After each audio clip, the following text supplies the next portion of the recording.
اس کتاب میں برادرز کی دعوت، کتاب و سنت اور منہج سلف کی روشنی میں آخر میں تقریباً 40 صفحے ڈاکٹر ذاکر نائک کے بارے میں ہے.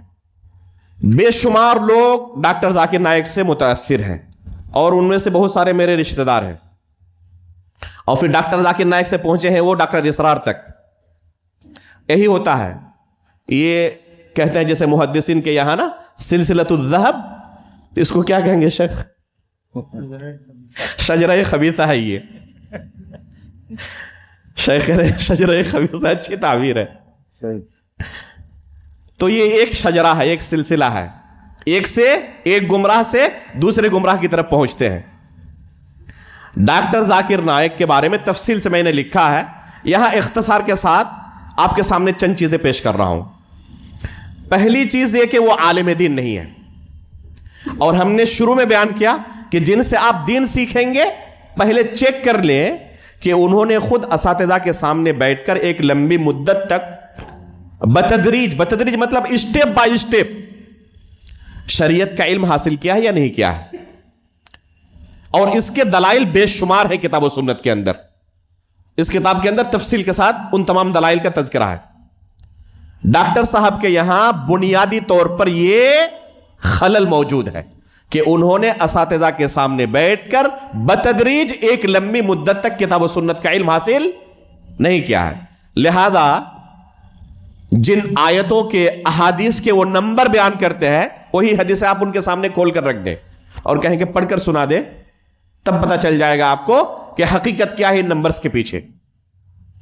شریعت کے جو اہم مصادر ہیں ان کے سامنے کھول کر رکھ دیں اور پڑھنے کے لیے کہیں پتہ چل جائے گا حقیقت کیا ہے. تو یہ پہلی چیز ہے کہ انہوں نے کتاب و سنت کا علم حاصل نہیں کیا ہے.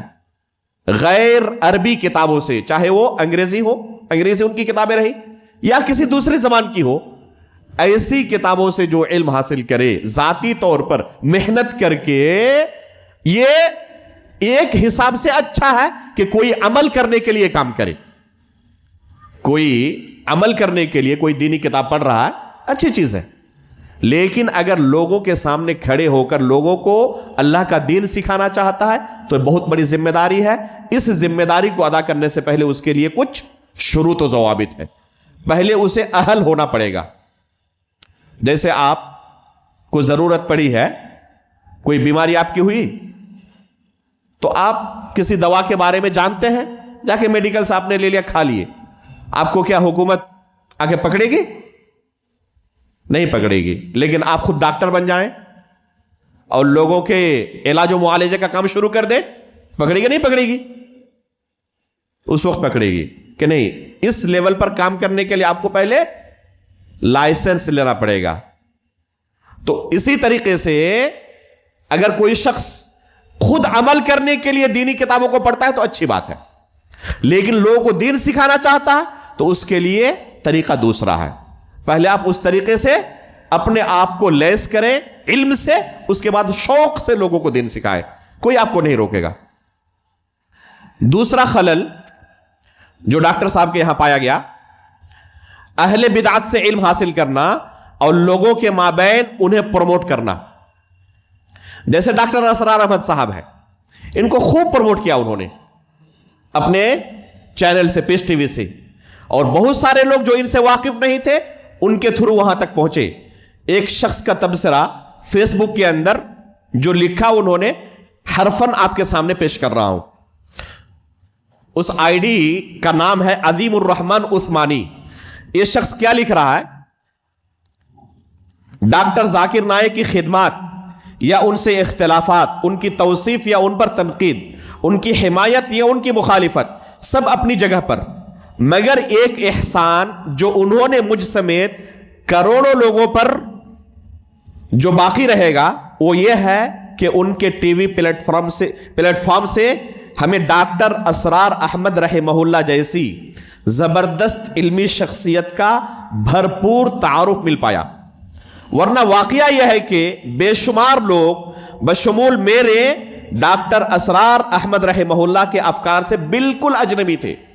میں خود ایسے درجنوں افراد سے مل چکا ہوں جنہیں دین سے رغبت و تعلق ڈاکٹر اسرار کے پیش ٹی وی پر نشر ہوئے ان خطابات سے پیدا ہوا جو سامع و ناظر کے وجود کو گویا جھنجھوڑ دینے والے ہیں.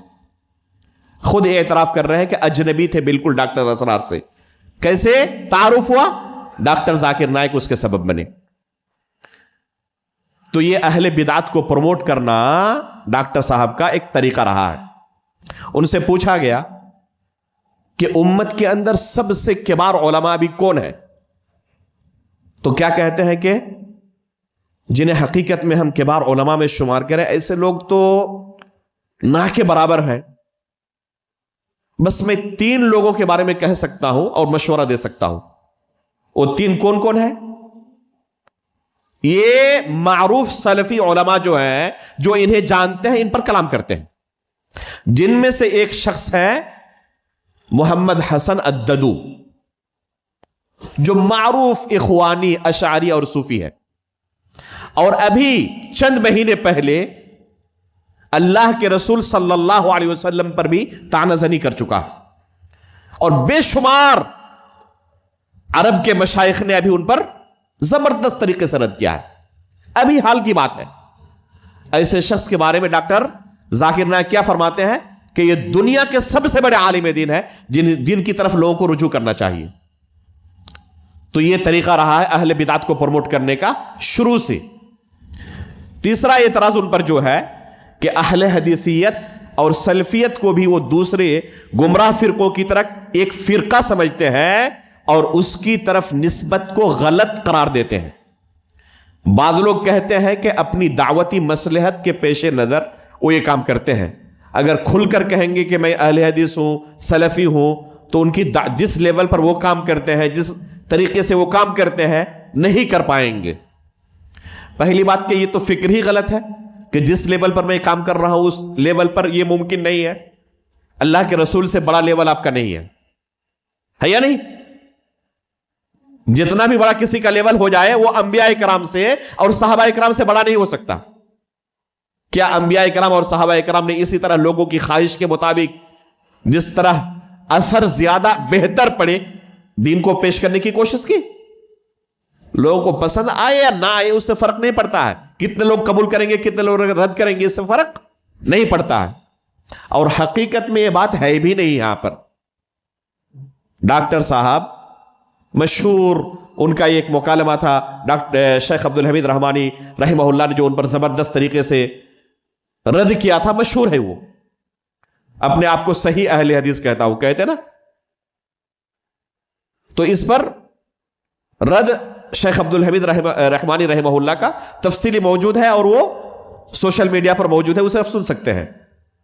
یہ کہنا کہ ڈاکٹر صاحب یہ صرف دعوتی حکمت کے پیش نظر کہتے تھے، یہ بات درست نہیں ہے، بلکہ وہ اس نسبت کو غلط قرار دیتے ہیں اور دوسرے گمراہ فرقوں کے ساتھ اہل حدیث کو بھی ایک فرقہ تصور کرتے ہیں. جیسے کہ روافض ہے اور اس طرح کے گمراہ فرقے ہیں، انہی کے ساتھ وہ اہل حدیث کا بھی نام لیتے ہیں اور سلفیت کی طرف، اہل حدیثیت کی طرف نسبت کو غلط قرار دیتے ہیں. جو اس طرف نسبت کرتے ہیں، ایسا نہیں کہ میں صرف نسبت نہیں کرتا اور صرف اپنے آپ کو مسلمان کہتا ہوں، بلکہ اگر کوئی کرے تو اسے غلط کہتے ہیں باضابطہ. اپنے اسٹیج سے انہوں نے ایک بار ذکر کیا شیخ البانی رحمہ اللہ پر رد کرتے ہوئے. غور کریں، جن کی علمی حالت یہ ہے کہ کتاب و سنت کو پڑھ نہیں سکتے، وہ شیخ البانی رحمہ اللہ پر رد کر رہے ہیں اور کہتے ہیں، جو شیخ البانی رحمہ اللہ کا مشہور مناظرہ ہے نا منہج سلف کو لے کر، اس مناظرے کی طرف اشارہ کرتے ہوئے کہتے ہیں کہ اس دن تو شیخ البانی رحمہ اللہ اس شخص کے سامنے جیت گئے تھے، لیکن حقیقت میں شیخ البانی کی یہ فکر غلط ہے. سلفیت کی طرف نسبت کرنا درست نہیں ہے. شیخ البانی رحمہ اللہ نے اس شخص کو تو ہرا دیا تھا. مشہور مناظرہ ہے شیخ البانی رحمہ اللہ کا، جانتے نہیں جانتے اس مناظرے کے بارے میں؟ ایک شخص آیا اور یہی کہنے لگا کہ میں اپنے آپ کو صرف مسلمان کہتا ہوں، اہل حدیث کہنا درست نہیں سمجھتا، سلفی کہنا درست نہیں سمجھتا، صرف میرا نام مسلمان ہے. تو شیخ البانی رحمہ اللہ نے اس سے کہا کہ اچھی بات ہے، لیکن تم کون سا مسلمان ہو ذرا یہ بھی بتاؤ؟ کیا تم ابو بکر و عمر کو گالی دیتے ہو؟ کافر سمجھتے ہو انہیں؟ کہہ رہے نہیں، انہیں گالی نہیں دیتا۔ قرآن کو مخلوق کہتے ہو؟ کہ نہیں، بالکل قرآن کو مخلوق نہیں کہتا۔ اللہ کی صفات کا انکار کرتے ہو؟ نہیں، اللہ کی صفات کا انکار نہیں کرتا۔ جو گمراہ فرقیوں کے مشہور گمراہیاں تھی ان تمام کا تذکرہ کیا اور کہا کہ میں بالکل بھی یہ باطل اور غلط نظریات نہیں رکھتا، بلکہ وہ اسلام فالو کرتا ہوں جو صحابہ اکرام کے ہاں تھا۔ تو شیخ البانی نے کہا جو تم نے اتنی لمبی چوڑی اپنی تعریف کی، اپنا تعارف پیش کیا تم نے کہ میں یہ غلط نظریہ نہیں رکھتا، یہ غلط نظریہ نہیں رکھتا، یہ غلط نظریہ نہیں رکھتا، یہ غلط نظریہ نہیں رکھتا، جو 5 منٹ تک تم نے بیان کیا نا، اسی کو ہم ایک لفظ میں کہتے ہیں کہ ہم سلفی ہیں، ہم اہل حدیث ہیں۔ اتنا لمبا چوڑا تعارف کرنے کے بجائے ایک لفظ میں یہی تعارف تم کر سکتے ہو۔ تو اس شخص کو حقیقت سمجھ میں آ گئی۔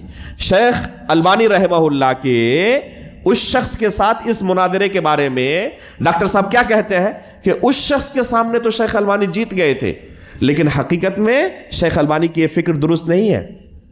اپنے آپ کو اہل حدیث کہنا اور سلفی کہنا درست نہیں ہے، غلط تھے شیخ البانی۔